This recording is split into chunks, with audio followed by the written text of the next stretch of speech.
आज या व्हिडिओच्या माध्यमातून मला कर्जत आणि जामखेड हा जो मतदारसंघ आहे, ह्या मतदारसंघातल्या लोकांशी काही गोष्टी बोलायच्या आहेत. कारण तिथंच माझं गाव आहे, राशीने आमचं गाव.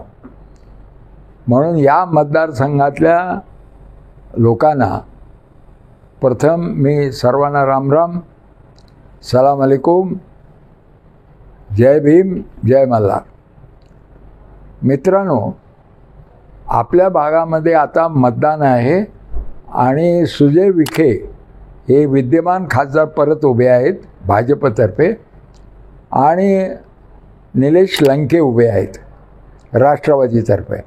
आणि या दोघांपैकी एकाला आपल्याला निवड करायची. तर मी जे काय तुमच्याबरोबर आता शेअर करेल जी माहिती, त्याच्यावरून तुम्हाला निर्णय घ्यायला काही मदत होण्याची शक्यता आहे. आणि शिवाय आपला भाग आहे म्हणून एक तळमळ असते त्या भागाची, तो भाग माहीत आहे आपल्याला, म्हणजे आपण हवेत बोलत नाही. म्हणून मी मुद्दाम हा व्हिडिओ देतो आहे. त्याला सगळ्या तरुण मुलांनी तो पाहावा, एकमेकांना सांगावा आणि त्याच्यावर तुमचा निर्णय घेताना काय मी सांगितलं ते विचार करावा. आणि वाटल्यास नंतर तुम्ही मला फोनवर विचार नाही करू शकता. मित्रांनो, मी सुरुवात करतो. मी दवाखाना पुण्यात सुरू केला मंडईमध्ये 1969 साली. 4 वर्ष दवाखाना केला आणि नंतर आपल्या कर्जत जामखेड भागामध्ये कोणाचं राज्य होतं? म्हणायला काँग्रेसचं होतं, प्रत्यक्षात ते मालकशाहीचं होतं. गावोगाव मालकशाही होती, गावोगाव पाटील होते, गावोगाव वतनदार होते आणि त्यांच्या हातात सर्व मतदार होता. म्हणजे आपल्याकडे जे मतदान व्हायचं ते त्या काळामध्ये सत्तारूढ पक्ष काँग्रेस होता, त्याची बैलजोडी खूण होती. तर मतमोजणी सुरू झाली की बैल बैल बैल असं 100% बैल निघायचे आणि याला आदर्श म्हणलं जायचं. आणि सगळ्यात जास्त दादागिरी होती ह्या सगळ्या मालकशाहांचे मालक, मुखिया म्हणजे त्यांचे नेतृत्व करणारे होते आमच्या राशीन गावचे बापूसाहेब देशमुख. तिथे माझे वडील सरकारी डॉक्टर होते म्हणून त्यांचे काम करण्याची पद्धत मला लहानपणापासून माहीत होती. कदाचित त्यामुळेच माझं मन ओढलं गेलं असेल आणि मी 4 वर्ष दवाखाना करून माझ्या गरजा भागवल्या घर वगैरेच्या आणि मी सोडून दिलं आणि त्या भागामध्ये आलो. कारण उंटावरून शेळ्या राखल्या जात नसतात, प्रत्यक्षात तिथे जावं लागतं. आधी थोडं थोडं वर्षातून सुट्टीला घरी गेल्यानंतर लोकांशी बोलायचो, पण लोक ऐकायचे आणि हो करायचे, पण बदल व्हायचा नाही. तर असं का होतं आहे? तर तुम्ही भाषण देऊन जाल, आम्हाला इथं जगायचं आहे, आमच्या जगण्यामध्ये इतकं दबाव आहे, इतकी हुकुमशाही आहे की आमचं मग काही खरं नाही, तुम्ही जाल निघून पुण्याला असं. तर म्हणून मग तुम्ही ज्यावेळेला इथंच राहणार आणि लोकांचं भवितव्य आणि आपलं भवितव्य एकच होणार, लोक जेवढे असुरक्षित आहेत तेवढीच असुरक्षितता आपल्या वाट्याला येणार असं म्हणल्यावर लोक ऐकायला लागतात. म्हणून आम्ही दलित वस्तीमध्ये एक कम्युन काढलं आणि त्याच्यामध्ये आम्ही 10-15 फुल टायमर, त्या 4 मुली, असे 2 खोल्या, एका खोलीत मुली एका खोलीत मुलं, स्वयंपाक तिथंच व्हायचा आणि आम्ही सगळेजण पदयात्रेला जायचो. कोणी तालुक्याला कामाला जायचं आणि काही लोकांनी तिथं थांबायचं, म्हणजे लोक जे येतील त्यांना आधार द्यायचा. जनतेला काय असतं, आधार केंद्र असावं लागतं. त्यांना निराधार जनता असते मालकशाही. मालकांचे गुंड हे मुख्य राज्यकर्ते असतात. आणि असं का झालं? म्हणजे इथे काँग्रेसचे कार्यकर्ते म्हणून काय नाहीत आपल्या भागात, असा मला प्रश्न पडायचा. तर त्याचं उत्तर मी बाळासाहेब भारदे यांच्याकडनं मला मिळालं. कारण ते म्हणाले की स्वातंत्र्य चळवळ तुमच्या भागात झालीच नाही, नंतर संयुक्त महाराष्ट्र समिती चळवळ नाही, म्हणून विरोधी पक्षांचे नेते नाहीत, काँग्रेसचे नेते नाहीत, काही गोवा मुक्ती आंदोलन झालं महाराष्ट्रात एवढं मोठं, पण या भागातून एकही मनुष्य गेला नाही. तर ज्या वेळेला नॉन पार्लिमेंटरी म्हणजे संसदेबाहेरचं चळवळीचं जे राजकारण असतं त्याच्यामध्ये लोक येतात, परंतु मतदानाच्या वेळेला त्या विचाराचे लोक तिथं उपलब्धच नसले तर मतदानाचा एक वेगळाच विचार केला जातो हे लक्षात आलं. म्हणून एकही स्वातंत्र्य सैनिक नसलेला आपला भाग, एकही संयुक्त महाराष्ट्र समितीचा पैकी म्हणून विरोधी पक्षाचाही अभाव. मग काँग्रेसने यांना कोणाला ऑनरी सीट दे, कोणाला कोऑपरेटिव्ह बँकेत घे, असं करत करत काँग्रेस पक्ष उभा केलेला. तो काँग्रेस पक्ष पूर्णतः आपल्या तिथे काँग्रेस पक्षाचं जे काय धोरण असेल ते आणायचं नाही, ते आपलं धोरणाने वागायचे. पण काँग्रेसला 100% मतदान विधानसभेला आणि लोकसभेला देणार, विशेषतः लोकसभेला. आणि लोकसभेची एक सीट घालवायची नाही म्हणून मग मालकशाही घालवता येत नव्हती. आणि काँग्रेस पक्ष म्हणून लोकचळवळी करत नव्हता. मग अशा याच्यामध्ये परिवर्तन कसं होणार, समाज मालकशाहीतून मुक्त कसा होणार. देशाला स्वातंत्र्य मिळालं, देशाला लोकशाही मिळाली, संविधान मिळालं, पण आपल्या भागामध्ये कर्जत जामखेड भागामध्ये लोकशाही आलीच नव्हती. म्हणून ती कशी आणायची याच्याकरता मी म्हटलं उत्तर आपल्याला रणांगणातच मिळेल. कारण गीता रणांगणातच सांगितली जाते, ती अशी बाहेर अभ्यास केला पण जगातल्या कुठल्याही क्रांतीचा मधलं ज्ञान इथं उपयोगी नव्हतं. म्हणून आम्ही पहिल्यांदा अस्पृश्य समाजात सुरू केलं आणि एक मेसेज दिला लोकांना की आम्ही गोरगरिबांचे आहोत. त्या काळामध्ये 1973 साली नग्न पद्धतीमध्ये अस्पृश्यता होती. कोणी खरोखरच शिवत पाळली जायची, जरी कायद्यानं ती गेली असली तरी आपल्या भागामध्ये होती. आणि मालक सगळे एकमेकाला धरून राहायचे. म्हणजे एक घटना अशी घडली, कर्जतजवळ कोरेगावला एका मालकाकडे मुंबई, त्या गावातला मनुष्य नाभिक समाजाचा, तो मुंबईला काय गुन्हेगारी व्यवसायात होता, पण त्याला असं वाटलं की शेवटी आपलं आयुष्य वारकरी म्हणून जगावं, पंडित देवदेव करावा. आणि मधल्या काळामध्ये तो तिकडचे पैसे पाटलाकडे आणून द्यायचा, गावच्या मालकांकडे. प्रत्येक गावात मालक होते आणि ह्या सगळ्या मालकांचे नेते आमच्या गावचे पाटील होते. आणि त्यांच्याकडे पैसे द्यायचा. आणि शेवटी तो मागायला आला तर ते म्हणले, मालक लोक पैसे देत नसतात, कधी पैसे घेत असतात. तर त्याचं नाव लक्ष्मण होतं, त्याला लक्ष्या म्हणायचे. लक्ष्या, पैसे मागणं हीच तुझी चूक आहे. मग त्यांनी तिथे भांडण केलं. भांडण केल्यावर त्याला मारलं गुंडांनी त्यांच्या. आणि हे गावाने पाहिलं. पण गाव अशा वेळेला न्यायाच्या बाजूनं राहत नाही. म्हणजे जिथे हुकुमशाही असते तिथे न्याय असूच शकत नाही. न्यायाच्या बाजूनं कोण, प्रत्येकजण स्वतःचं अस्तित्व, स्वतः मरायचं नाही ह्या भीतीतच राहत असतात. मग तो कर्जतला आला, तालुक्याच्या ठिकाणी.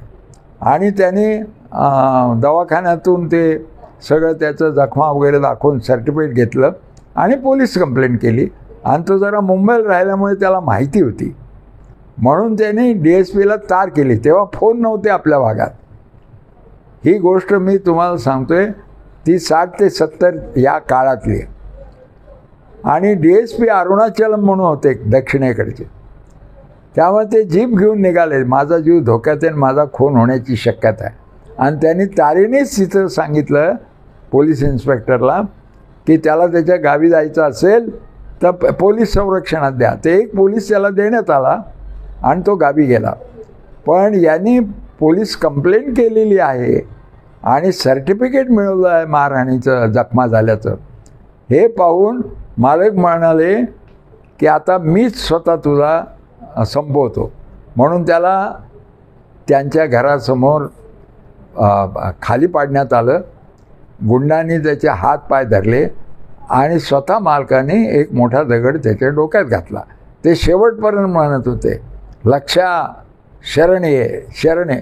तो म्हणला, मी शरण येणार नाही, तुम्ही मला मारून टाकलं, तुम्ही माझे पैसे ढापले आणि मला आता देवदेव करायचं आहे. ते म्हणायचे मालक दारूभट्टी लाव, पण मला पैसे मागू नको. तो नाही म्हणाला आणि शेवटी त्याचा खून झाला. आणि पोलिसांनी तिकडे पाठ केली जे संरक्षणाला गेले होते. इतकं मालकशाहीची भीती पोलिसांना पण होती. आणि ते अरुणाचलम जे DSP होते नगर जिल्ह्याचे, ते जीप घेऊन निघाले, पोचले आणि त्यांना कळलं ही घटना झाली. आणि मग गावात आले ते आणि सगळ्यांना विचारलं तर कोणी काही सांगायला तयार नाही. मग त्यांनी मालकांना खाली पाडून जसं लक्षाला मारलं त्या अवस्थेमध्ये त्यांच्या तोंडावर बुटाच्या लाथा मारल्या आणि त्यांना अटक केली. आता याच्यानंतर त्याची बदली करून घेतली. आबासाहेब निंबाळकर म्हणून आपल्या भागाचे नेते होते, त्याने यशवंतराव चव्हाण मुख्यमंत्री होते, त्यांच्याकडनं बदली करून घेतली. कारण तो ऐकायला तयार नव्हता. तो चांगला अधिकारी होता, भ्रष्ट नव्हता, कोणाच्या दबावाला भीक घालत नव्हता. आणि मग दुसऱ्याकडनं ती केस वीक करून सोडवलं. आणि ते मालक सुटल्यावर आपल्या भागात सगळ्या शाळेतल्या मुलांना शेरणी वाटण्यात आली. शेरणी म्हणजे गुळाचा भुगा. आणि आम्ही शाळेत असताना ती शेरणी खाल्ली. तेव्हा विचारलं कशाची आहे शेरणी, काय मोठं मंगल कार्य झालंय. तर ते म्हणाले आपले पाटील खुनाच्या केसमधून सुटले. कर्जत तालुक्यातले एका गावाचे, पण शेरणी मात्र तालुक्यात वाटली. म्हणजे फार चांगलं झालं मालकशाहीचं, अशा अर्थानं ती शेरणी. तर त्यावेळेला आम्ही काही मुलांनी जाऊन ती शाळेच्या मागे थुंकून आलो की खुनातून सुटल्याची शेरणी खायला लागली आपल्याला. तर हे माझ्या मनावर खूप संस्कार झाला होता. आणि म्हणून ही मालकशाही संपवायची, नाही तर आपल्या शिक्षणाचा उपयोग काय. म्हणून आम्ही तिथं ते कम्युन काढलं, लोकांना आधार दिला. आणि आपल्याकडं साधनसामुग्री नाही तर त्याच्याकरता रडत बसायचं नाही. आम्ही पदयात्रेने गावानं जायचो आणि तिथे गावातल्या लोकांना शहाणं करायचं. पण याच्यामुळे मालकशाहीच्या डोक्यामध्ये शूळ उठला. कारण हा हुकुमशाहीमध्ये शूळ केव्हा उठतो हुकुमशाहीच्या डोक्यात, जर लोक शहाणे झाले तर. लोक शहाणे होऊ नयेत याकरताच सारा प्रयत्न असतो. आणि हा मतदारसंघ आपला असाच राहिलेला. म्हणून आमच्या युवक क्रांती दलाच्या चळवळीनं तिथं लोकशाही प्रस्थापित झाली, पण तेवढ्याच आणीबाणी लागली. आणि आणीबाणीच्या नंतर आपले बाजार वगैरे बंद झाले. आणि आणीबाणीनंतर 19 महिन्यांना आम्ही परत आलो. त्यावेळेला लोकांमध्ये बदल झाला याचं अंदाजही आला नव्हता. आम्ही लोकांना सभेत एवढंच सांगायचो, तुम्ही जर सत्तारूढ पक्षाला मत दिलं तर याचा अर्थ तुम्ही आम्हाला परत जेलमध्ये टाका असं सांगायला मत देत आहेत. मग आपला शेवटचा रामराम करायला तुम्हाला आलो आहे. आणि लोक मग तिथं भावनाविवश व्हायचे. म्हणून नगर जिल्हा हा अन्य ठिकाणी सुद्धा मालकशाहीचं आहे. यांनी एवढा दाबला होता की त्यावेळेला इंदिरा गांधी स्वतः पडल्या, देशामध्ये राज्य गेलं काँग्रेसचं. आणि तरी आपल्या नगर जिल्ह्यामध्ये, नगर उत्तर भागात आणि दक्षिण भागात, उत्तर भागात बाळासाहेब विखे पाटील निवडून आले खासदार म्हणून, म्हणजे आपले सुजय विखे यांचे आजोबा, वडिलांचे वडील. आणि आपल्या नगर दक्षिण भागामध्ये अण्णासाहेब शिंदे आले निवडून. पण एकच घडलं की कर्जत जामखेडमध्ये 6,000 जनता पार्टीचा उमेदवार मोहनराव गाडे यांना 6,000चा लीड मिळाला. म्हणजे आम्ही जे सांगत होतो लोकांना त्याची सुप्त लाट होती, ही आम्हाला सुद्धा शेवटपर्यंत समजली नाही. आणि आपला भाग राखीव झाला. म्हणून मला नगर शहरातल्या लोकांनी म्हणलं, नाहीतरी तुम्ही आता उभे राहू शकत नाही कर्जत जामखेडला विधानसभेला. म्हणून विधानसभा आल्यानंतर 1978 साली मी अहमदनगर शहरातून जनता पार्टीतर्फे विधानसभेला उभा राहिलो आणि यशस्वी झालो आणि आमदार झालो. आता ही मी कोण सांगतोय तुम्हाला हे सांगण्याकरता नवीन मुलांना माहीत नसेल म्हणून सांग. ही माझी बॅकग्राऊंड आहे. मला गावातले लोक माहिती आहेत, त्यांचं मन माहिती आहे, त्यांचे प्रश्न माहिती आहेत. आणि मी तुम्हाला सांगतोय, आपला भाग राखीव मतदारसंघ नाही, रखेल मतदारसंघ आहे मालकशाहीचा. कोणी यावं इथे, मालकांशी डील करावं आणि निवडून यावं. आपल्या भागात बाहेरून येण्याची परंपरा आजची नाही आहे केवळ. मागे कोण आले, पुण्यातले एक आनंदराव पाटील म्हणून विशाल साहेब संपादक होते. त्यांना आपला भाग माहीत नाही. नंतर आपले लोक भेटले त्यांना तर त्यांना ओळखता यायचे नाहीत. पण मालकशाहीने ठरवलं की त्यांना निवडून द्यायचं. आणि मालकशाहीला नेहमी बाहेरचा उमेदवार का आवडतो तर लोक शाणे नाही झाले पाहिजे, तेव्हा फक्त खासदार झाला पाहिजे आणि पार्सल तिथून गेलं पाहिजे. आता ज्यावेळेला अगदी नगर जिल्ह्याच्या बाहेरचे लोक येत नाहीत तेव्हा आपला ह्या रखेल मतदारसंघात कोण यायला लागले, उत्तरेकडचे लोक. तुम्ही बघा दक्षिणेमधला कोणी माणूस इथे निवडून आला आहे का? म्हणजे इथे राहणारा रहिवाशांपैकी जो इथल्या प्रश्नामध्ये जनतेबरोबरच समान पद्धतीनं क्लेश भोगतो, जे काय चुकीचं बरोबर असेल तर ते क्लेश भोगणारा नसतोच. हा पाहुण्यासारखा येतो, विमानातून येतो आल्यासारखा येतो आणि निवडून येतो आणि सत्तेवर जातो आणि त्याची तो कमाई काय करायची ती करतो. मग मतदारसंघामध्ये संपर्क कसा ठेवतो तर थ्रू दलाल ठेवतो. आता ही उत्तरेकडे थोडी श्रीमंती, आपला दक्षिण भाग गरीब आहे नगरचा. मग त्यांचे कॉलेजेस असतात, त्यांच्यामध्ये पोटार्थी कर्मचारी शेकडोनी असतात.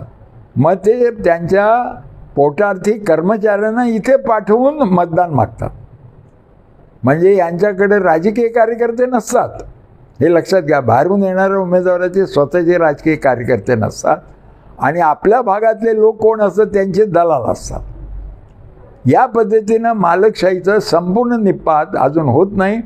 लोकशाही आली आहे म्हणजे आपल्याला बोलण्याचं अभिव्यक्ती स्वातंत्र्य नव्हतं पूर्वी. थोडं काही बोललं की मारामारी मार खावा लागायचा. आता निदान आपण बोलू शकतो, पण आपल्याला पूर्ण शहाणं होऊ नये आपण याची खास व्यवस्था केलेली आहे. कारण दलालच असं, दलाल परत कधी दिसणार आपल्याला आणि आपण काय विचारू शकतो त्यांना की तुम्ही काय आश्वासन दिलं आणि आमचे हे प्रश्न आहेत, हे प्रश्न तुम्ही का सोडवलं नाही. म्हणून आपल्या मतदानाची ताकदच आपण ओळखलेली नाही. आपल्या मतदानाची ताकद ओळखणे म्हणजे घटनेने आपल्याला जो अधिकार दिला आहे तो ओळखणे, म्हणजे शरीर महत्त्वाचं नाही, शरीरातला आत्मा महत्त्वाचा आहे हे ओळखणे. आपण आपली ताकदच ओळखली नाही म्हणून आपल्याकडे लिडरशिपच तयार होत नाही, नेतृत्व तयारच होत नाही आपल्या भागातलं. कारण आपल्या भागातलं नेतृत्व तयार होऊ नये, लगेच ते खाली खेचलं जावं याची पण व्यवस्था जे बाहेरून येणारे उभे राहतात ते करतात. आता मध्ये शिंदे आपले भाजपतर्फे निवडून आले जामखेडचे. आता हा आमदार विकासाच्या विरोधी होता. आमचं कॉलेज एक खेळला, कर्जत तालुक्यातल्या टोकाचं गाव आपलं भीमाकाठचं, पण आमच्या कॉलेजच्या विकासाला अडथळा आणत होता. म्हणून मागच्या वेळेला मी व्हिडिओ दिला होता की काही करा पण यांना शिंदेना पाडा. आता तर असं आहे की देशाची परिस्थिती काय आहे आणि आपली स्थानिक परिस्थिती काय, या सगळ्याचा एकत्रित विचार करून समतोल बुद्धीनं, बुद्धी जागृत ठेवून आपल्याला मतदान करायचं आहे. तर मित्रांनो, आता देशामध्ये या वेळेला जर मोदीला परत मतदान दिलं, म्हणजे भाजपला दिलं, म्हणजे कमळाला दिलं, तर आपल्या देशाचं वाटोळं होणार. हे अभ्यासाअंती तुम्हाला सांगतो. गेल्या 10 वर्षामध्ये मोदींनी कुठलेही आश्वासन पाळलेलं नाही. त्यांनी काम केलेले फक्त बड्या भांडवलदारांचे खिसे भरायचे आणि त्यांच्याकडनं परत आपले पार्टीकडे पैसे आणायचे. जगातली सर्वात श्रीमंत पार्टी झाली भाजप, ज्याचे फक्त 2 खासदार होते एकेकाळी. हा पक्ष म्हणजे काँग्रेसवाल्यांना आपण भ्रष्टाचारी म्हणायचो, पण हे भ्रष्टाचाराचे शिरोमणीच आहेत.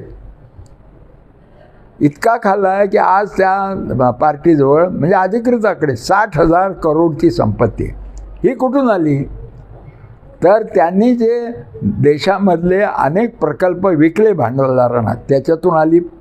दुसरं, लोकांना ईडी आणि CBIची भीती दाखवून त्यांनी वसुली केली वेगवेगळ्या श्रीमंत लोकांकडनं ते, आणि नंतर त्या लोकांना जे कंत्राटं दिली आणि त्याच्यामधला पैसा आणि त्यांच्याकडून निवडणूक रोखे नावाचं इलेक्ट्रॉल बॉन्ड्स, बरं ते गुप्त असत त्यामुळे आपलं काही कळायचं नाही. परत माझी 56 इंच छाती म्हणून छाती बडवून हे सांगायचे मोदी पंतप्रधान आपले की ना खाऊंगा ना खाणे दूंगा. पण हे किती ढोंग होतं. हे सर्वोच्च न्यायालयामध्ये ही केस गेली की कोणी कोणत्या पक्षाला किती पैसे दिले याची माहिती आम्हाला हवी. हा माझा नागरिक म्हणून अधिकार आहे की ज्या पक्षाला आम्ही मतदान देतो त्यांना कोण पैसे देतं. आणि कोर्टापुढे त्यांनी सांगितलं ते गुप्त आहे आणि आम्हाला आता देता येणार नाही कारण निवडणुका चालू आहेत, नंतर जूनच्या नंतर देऊ. पण कोर्टाने त्यांना घापलं की एवढ्या दिवसात दिलीच पाहिजे. आणि ती जी माहिती आली त्याच्यातून भयंकर गोष्टी बाहेर आल्या. इलेक्ट्रोल बॉन्ड्स ज्याला म्हणतात इंग्रजीत, मराठीमध्ये निवडणूक रोखे. हे रोख्याचा इतिहास असा आहे, 41 कंपन्या अशा आहेत की पहिल्यांदा त्यांच्यावर धाडी टाकल्या, त्यांना घाबरवलं, तुम्ही भ्रष्टाचार केला सांगितलं. मग त्यांनी इलेक्ट्रोल बॉन्डमध्ये कर्ज रोखे भाजपला देणग्या दिल्या आणि भाजपला देणग्या दिल्यावर त्यांच्या जे काय प्रकरणं होती त्या केसेस बंद झाल्या. आणि तिसऱ्या स्टेजमध्ये त्यांना अनेक सरकारने कॉन्ट्रॅक्ट दिली आणि ती वाढवून दिली. आणि अडाणीला तर सगळं देशच दिलेला आहे, म्हणजे विमानतळं दिली, बंदरं दिली, त्याच्यानंतर कोळसा खाणी दिल्या, रस्ते दिले, झोपडपट्टी पुनर्वसन दिलं, ऊर्जा दिली, सगळं. आता इतकं तुम्ही जर श्रीमंताची पार्टी झाली तर श्रीमंताच्याच दृष्टीनं कायदे वगैरे होणार ना. म्हणून शेतकऱ्यांच्या जमिनी घेता येतील असा कायदा होता आणि तो भांडवलदारांना जमिनी पाहिजे होत्या. शेतकऱ्यांनी त्याला विरोध केला. 13 महिने शेतकरी दिल्लीत जायचं म्हणून बसून राहिले बॉर्डरवर. पण 750 लोक मारले त्यांचे, पण पंतप्रधान एक अक्षर बोलले नाही त्यांच्याशी. मागून तो कायदा मागे घेतला. पण 13 महिने हजारो शेतकरी बसून राहतात तिथे. किती त्यांचे हाल झाले असते. तर लोकशाहीमध्ये लोकांचं म्हणण्याला महत्त्व आहे, कारण मालक कोण आहे. लोकशाहीमध्ये लोक मालक असतात, निवडून दिलेले लोक प्रतिनिधी असतात.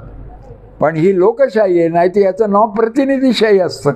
म्हणजे एकदा निवडून दिला की तो कायमचा नवरा झाला हिंदू पद्धतीनं 7 जन्माचा, की त्याने बायकोला मारलं, कुटलं, विहिरीत ढकललं, तरी एकदा झालं लग्न की 7 जन्म तोच नवरा. असं नाही. देशाचं धोरण काय असावं याची आहे. म्हणून हिला सार्वत्रिक निवडणूक म्हणतात. या निवडणुकीमध्ये देशाच्या राजकारणाची दिशा ठरते आणि मग ती दिशा 5 वर्ष राहते. आता मोदींनी 10 वर्ष राज्य करून काय नेमकं आपल्या देशात विषमता वाढली, गरिबी वाढली, दारिद्र्यरेषेच्या खालचे लोक आले. करोना काळामध्ये 50 लाख लोक मेले आणि नेमक्या त्याच काळात 100 लोक जगामध्ये यादी येते ना अब्जाधीश झाले. कोण? औषधी कंपन्याचे मालक. हे अडाणी अंबानीचं झालेच, पण या कंपन्यांचे मालक झाले कारण खोटीच औषध दिली आपल्याला. आता इंग्लंडमधल्या एका कोर्टामध्ये ती केस नक्की झालेली आहे की आपल्याला विषारी असं लस टोचण्यात आली, कारण काही तरुण मुलं अगदी जिम करणारे, तालीम करणारे अचानक मरत आहेत. म्हणून संशोधन झालं तर त्या लसमुळे असं झालेलं आहे की तरुणपणीच हृदयरोगाने लोक मरतात. तर हे इतकं आता उघड झालेलं आहे. तर आता कुठलंही मत असं नाही जाता कामा की जेणेकरून मोदी परत पंतप्रधान होतील किंवा भाजप येईल. भाजप पक्षाला काही किंमत राहिलेली नाही, कारण मोदींनीच त्या भाजप पक्षाची किंमत संपवली. भाजपमध्ये एकही माणूस नाही की मोदींना चुकतो असं म्हणणारा. मोदी पुढे तोंड उघडलं की मुख्यमंत्रीसुद्धा खलास. त्या वसुंधरा राजे होता राजस्थानच्या, ते खलास. ते शिवराज चव्हाण होते मध्य प्रदेशमध्ये, ते खलास.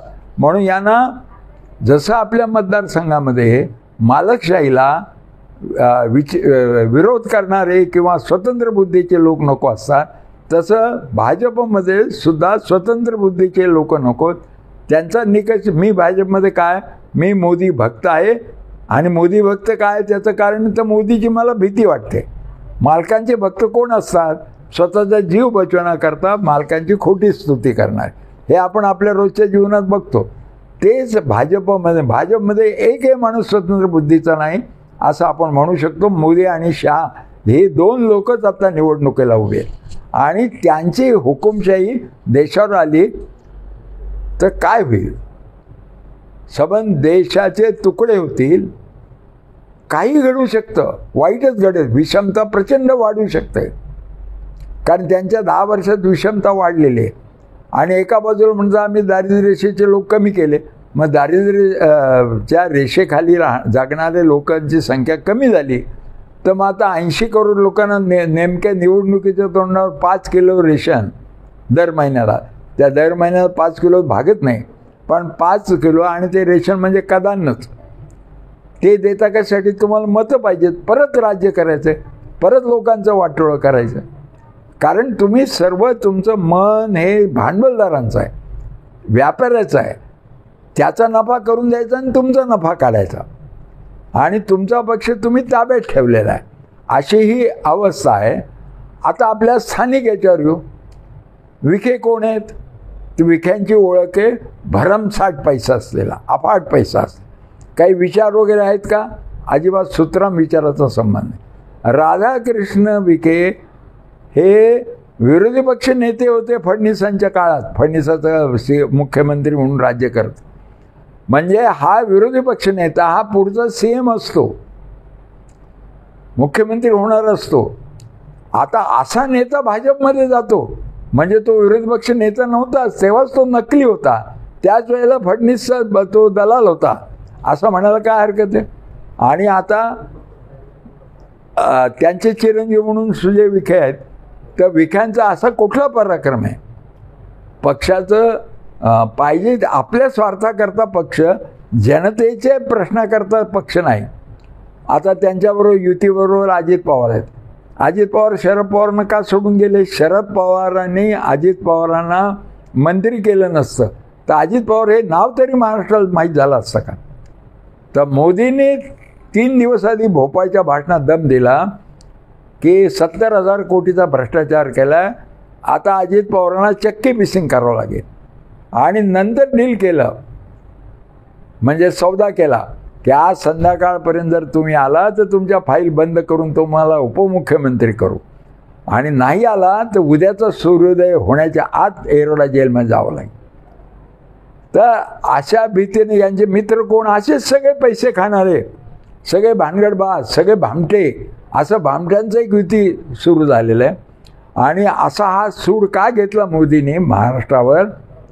तर ते जुनं भांडण आहे गुजरातचं आणि महाराष्ट्राचं.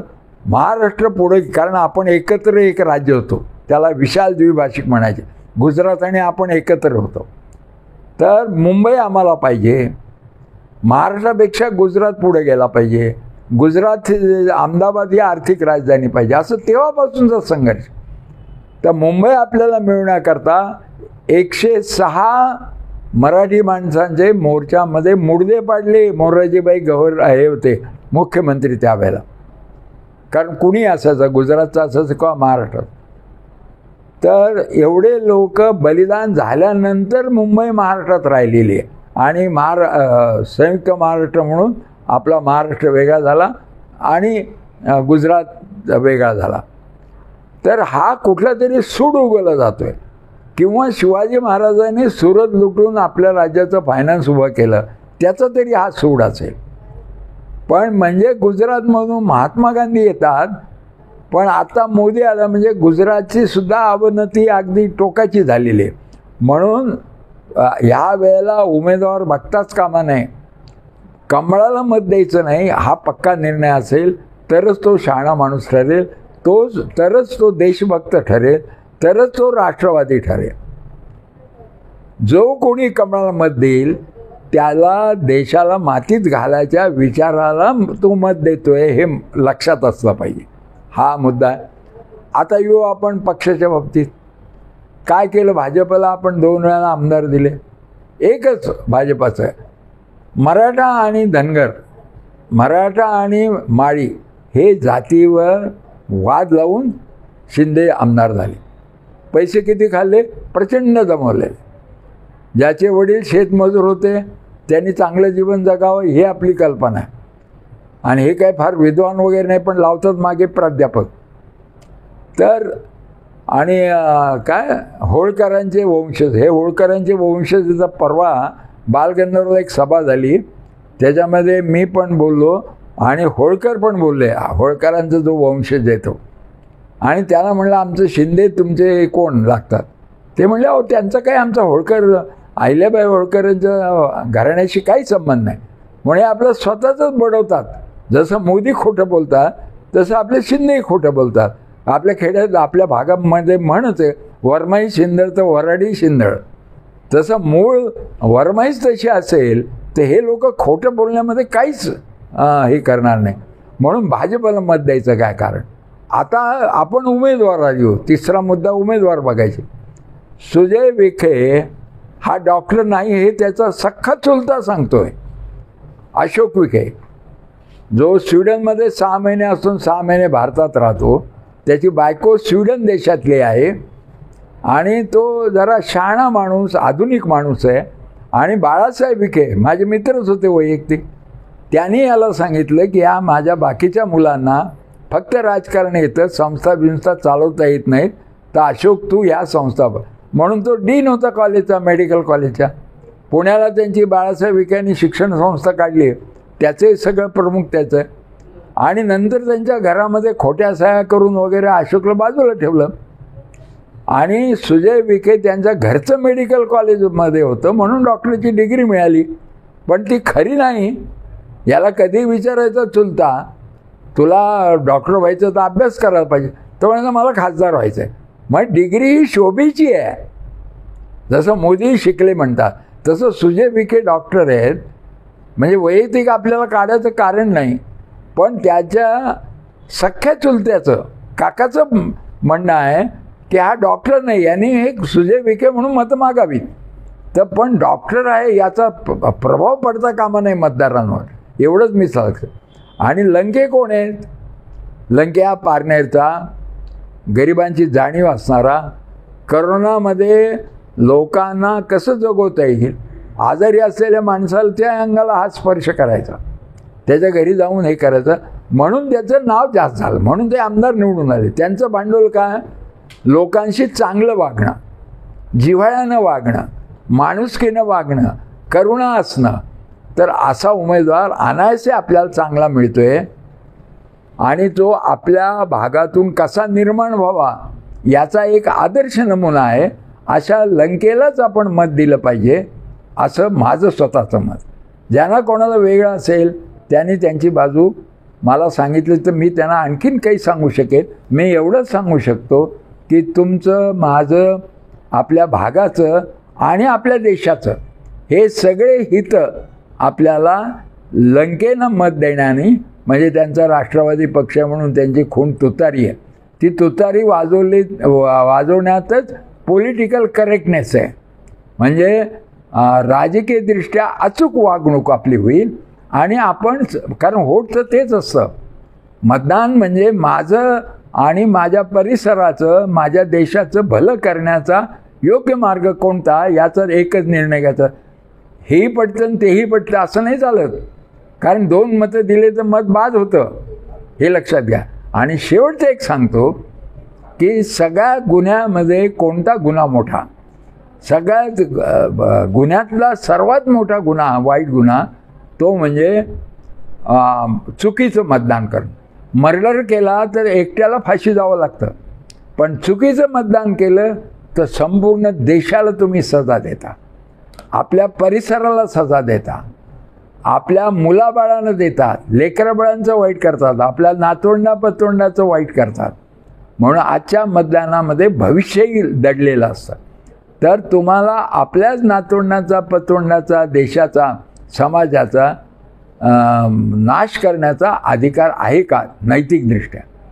आणि भाजपने हिंदू मुसलमान लावून आपली डोकी वेडी केली आणि नंतर धनगर, मराठा हेच. म्हणजे याच्या पलीकडे काही देश आहे ना?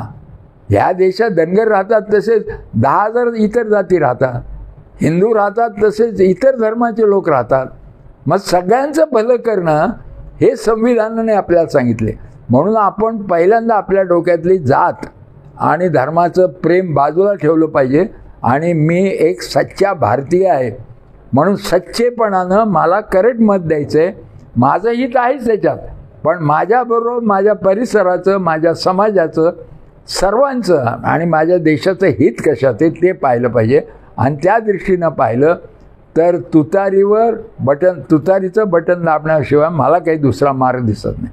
शिवाय यावेळेला योगायोगानं जो हे केलेला महाराष्ट्रामध्ये भाजपने चुथडा केला आहे राजकारणाचा, सगळे पक्ष फोडले, तामूक केले, याच्यामध्ये आपण नशिबान आहोत की आपल्याला योग्य उमेदवार मिळाला, योग्य पक्ष मिळालेला आहे. आणि इंडिया अलायन्स म्हणून जो देशात आघाडी झालेली आहे, महाराष्ट्राची महाविकास आघाडी, आणि दुसरा उमेदवार हा त्याच्या तोडीचाच नाही आहे, त्याचं जनतेशी काही नातंच नाही, जनतेशी संबंध नाही. सुजय विखे आता त्याचे आजोबा माझे मित्र म्हणजे माझ्या नातवासारखाच आहे, पण मी त्याला कसं सांगू मत द्या म्हणून? काय म्हणजे पुष्कळ माझी इच्छा असली तरी मी सांगू शकत नाही ना. 5 वर्ष त्यांनी काय आपल्या भागाचं मी काय देणं लागतो असा विचार तरी केला आहे का? म्हणून कुठल्याही परिस्थितीत आपल्या मतदारांनी कर्जत जामखेडमधल्या निलेश लंके यांच्या तुतारीवरच बटन दाबावं अशी कळकळीची विनंती करतो. आणि मी या ठिकाणी